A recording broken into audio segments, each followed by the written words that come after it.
Nerdrotic.com. All right. Well, I guess I can briefly go over what happens in the episode. Let's do that, shall we? Right. Okay.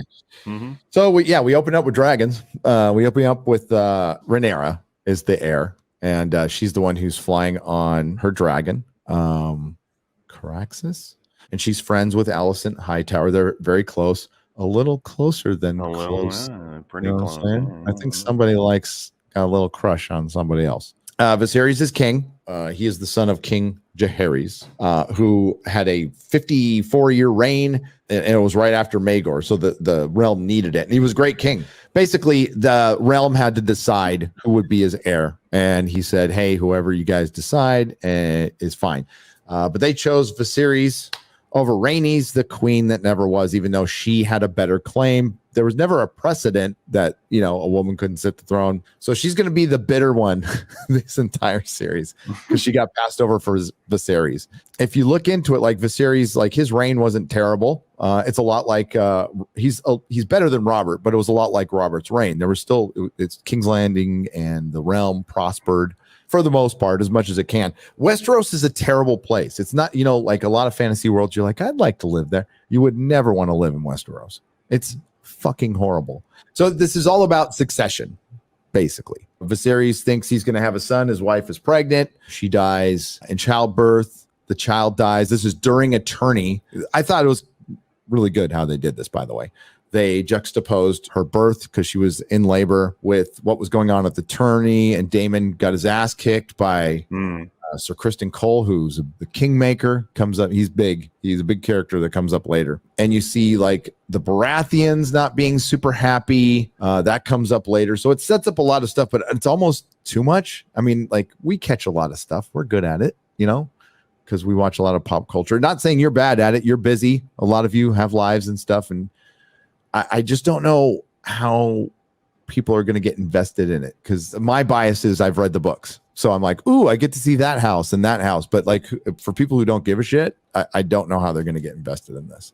Yeah, and like I said, my bias is I'm disgruntled, but I will watch it anyway. And maybe they'll earn back my interest sort of thing. But yeah, I agree. I don't know how this will be absorbed by the average person. I don't know. Maybe they'll just be reminiscing about how much they enjoyed watching the Game of Thrones episodes as they come out. And this is close enough. So, that'll be enough to just keep them going until they actually get binded into maybe some of the characters. Right. And bringing up the White Walkers was dumb because you're teasing the audience who's going to think that they might see them. Yeah. Unless they do, which would just be terrible. Do you remember the beginning where it's like, it is now the 9th year of King Viserys, the first Targaryen's reign, 172 years before the death of the Mad King Aerys and the birth of his daughter Daenerys Targaryen. It's like, okay, what does that have to do with anything? Like, why are you bringing that up? And it's like, well, because Daenerys Targaryen, she's like one of the main characters from Game of Thrones. You remember that show, right? And you're like, yeah, I know.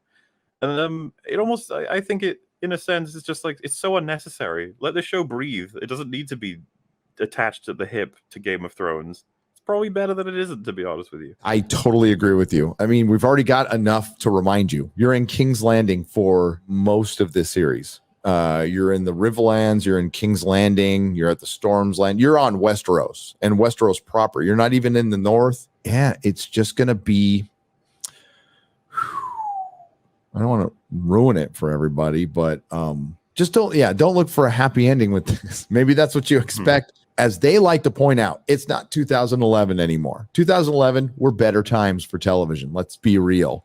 Actors and writers, and they weren't afraid to do stuff. They weren't putting a bunch of rules on themselves. There wasn't this obsession with identity politics. People were just telling stories, and they were free to do with what they want. It ain't that world anymore. They have their hands tied. That's the bed you made. Now you have to lay in it. And now you have to make a Game of Thrones show that, quite frankly, already has a lot of the elements in it that people are sick of. But George has the ability to write equally, right? He'll have somebody bitching about the patriarchy, but that woman will be just as bad as the dude. At the end of this, and they're going to change this, folks, but at the end of this, it doesn't come out with like, oh, women are better rulers, because they're not. It's quite the opposite. It happens. So I don't know if they're going to lean into that message or not. And that's the wait and see with me. Oh, and there's Corlys Velaryon, who is the husband of Rhaenys, the queen that never was. Huge character throughout this entire story.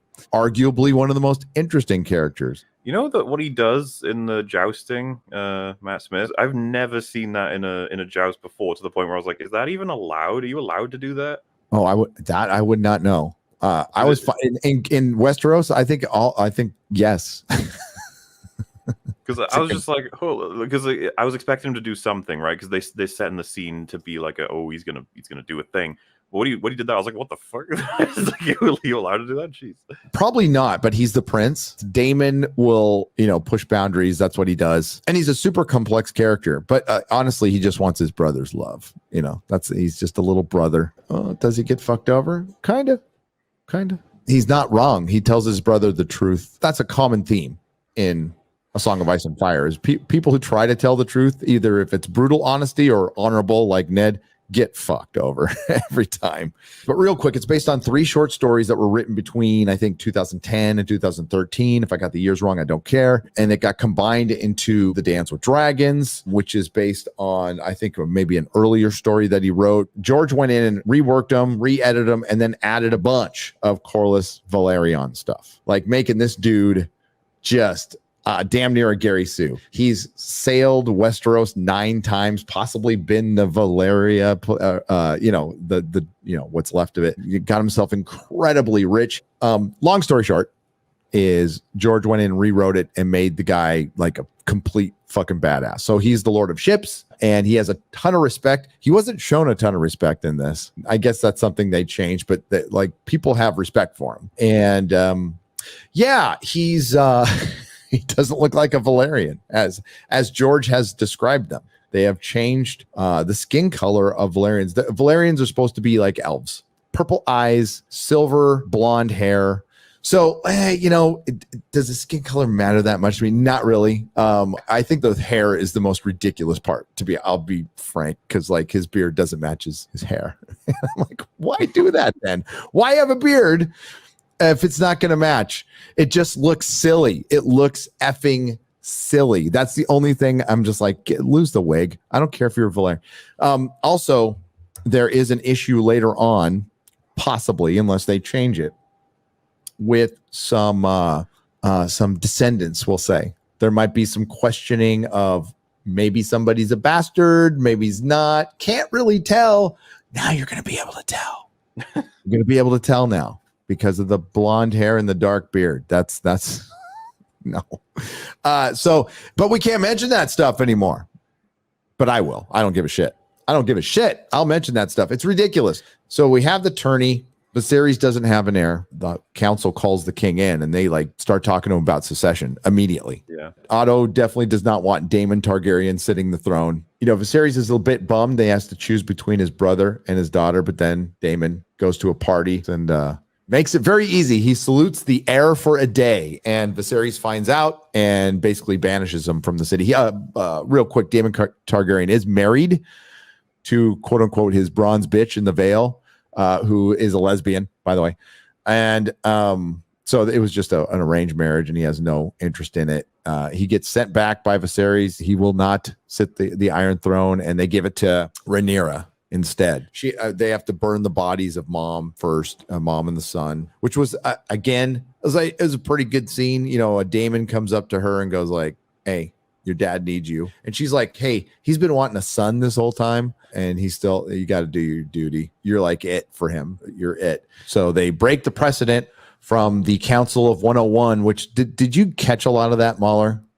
Did they explain it well enough to you that a dude, it has to be a dude on the throne? Do you feel like that was explained enough?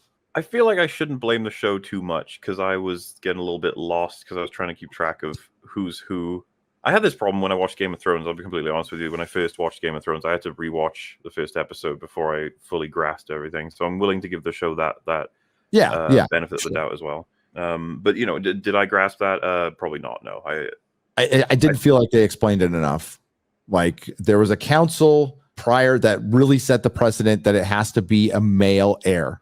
They showed a bitter queen saying, "Oh, a woman will never sit the throne," but they never really broke down why that was.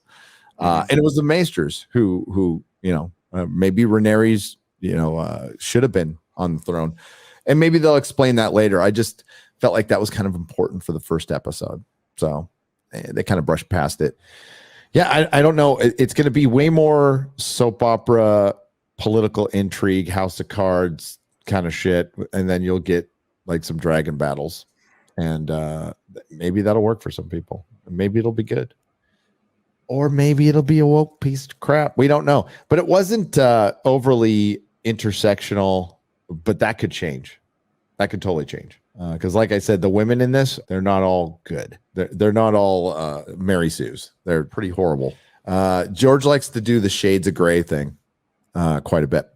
Yeah. Little applause for making something tolerable that I watched and like go, man, I didn't fucking hate that. But I guess that counts for a lot. You know, I'm not going to deny it. Like was mentioned, She-Hulk, for example. We went in thinking, oh, that'll be bad, and it was like, holy fuck, what the hell was that? Meanwhile, you know, I had low expectations, and I was like, okay, maybe that's what I should be saying. So, you know, some people are really waiting for a particular sort of way of reviewing it, right? Like some people want a number, some people want like a blurb, some people want a breakdown of each scene. Maybe this will help. Like it was better than I thought it would be, but I'm pretty damn pessimistic right now, so I don't know what that means exactly. Totally agree. I am not willing to sign off on it and recommend that you go running back to Game of Thrones and watch it. No way. It was very pretty, but I mean, if you want to just compare it to first episodes, it's nowhere near as good as the first episode of Game of Thrones. Like as far as story is concerned, of being compelling, like drawing you in. It's got work to do, especially since there's going to be a massive time jump that you all know about because you see it in the trailer. There's, you know, there's different characters. There's different actors playing the same character. Nerdrotic.com. Please subscribe.